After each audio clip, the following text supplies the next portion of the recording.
Josh Hawley. He actually traveled to Butler, Pennsylvania.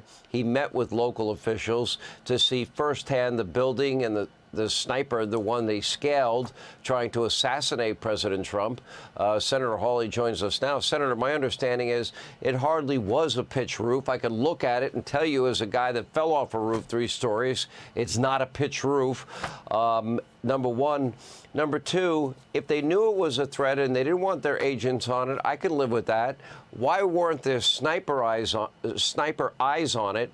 Why weren't there agents surrounding the perimeter?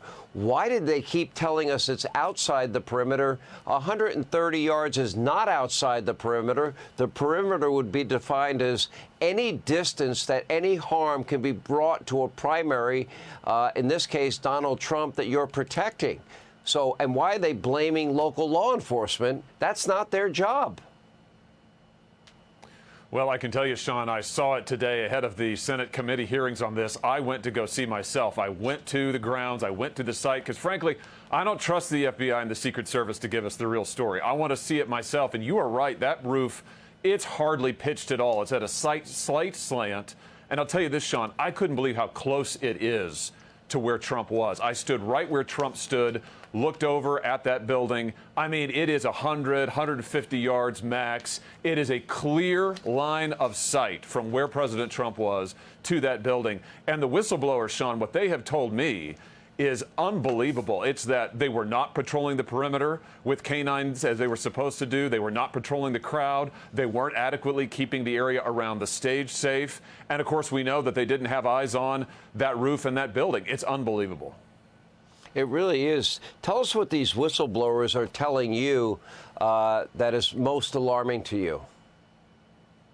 Well, one thing is that most of the detail assigned to Trump that day and to that rally were not Secret Service, that most of them were from other federal agencies, including Homeland Security. And, Sean, they weren't prepared. They didn't know what the procedures were. They did not have the site locked down. They were not adequately patrolling the perimeter. As you just said a moment ago, they were leaving huge gaps. Whistleblowers also tell us that they were allowing people to come into the grounds who weren't checked. They weren't monitoring who was getting up around the stage. I mean, it's unbelievable, Sean. And having been there today myself, I can tell you, it is so close. That building where the shooter fired from is so close to where Trump was. The idea that you could have all of this time elapse and nobody notices, no law enforcement notices he's on the roof. One other thing, Sean, whistleblowers tell me that law enforcement were actually on different channels, different radio communication channels. There were multiple different channels, and they weren't coordinated. Sean, it's a total disaster. Somebody needs to resign for this. Well, the Secret Service director needs to be fired. But they knew there was a suspect. You know, the guy had a rangefinder, for crying out loud. Who carries around a rangefinder with them?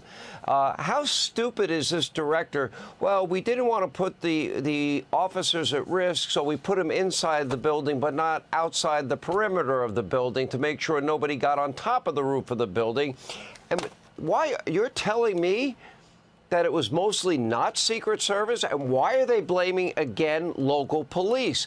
That's not their job. It's the job of the Secret Service. They don't have enough resources. Well, maybe we could take some money back from Ukraine and apply it to the Secret Service and protect every elected official. And I tell you what, Sean, what local authorities told me here today, I talked to local law enforcement, and what they told me is they are angry that they're getting unfairly blamed. What they told me is, well, listen, we did our job. We did what we were asked to do. The Secret Service wasn't prepared. They didn't give them clear instructions. Locals are saying, don't roll this over onto us.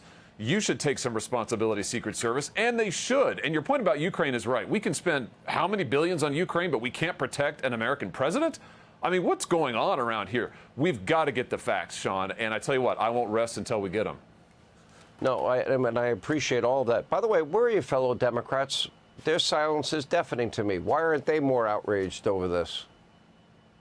I don't know. I mean, I just don't get it at all. But I tell you one thing. Today, Sean, when I went to the site, the FBI has got more security on that site now than they did the night that Trump was shot at. I mean, the FBI, totally late. And they're trying to control the information. Sean, they tried to kick me off of the site. They said, get out of here. You shouldn't be on the site. We don't want you here. Get out of here? They are trying to control Get the out of here? information. Absolutely. They brought local cops, Sean. Get this. I'm there on site. I had permission from the local security operator to be there, and the FBI came out and said, you have got to leave. We do not want you here.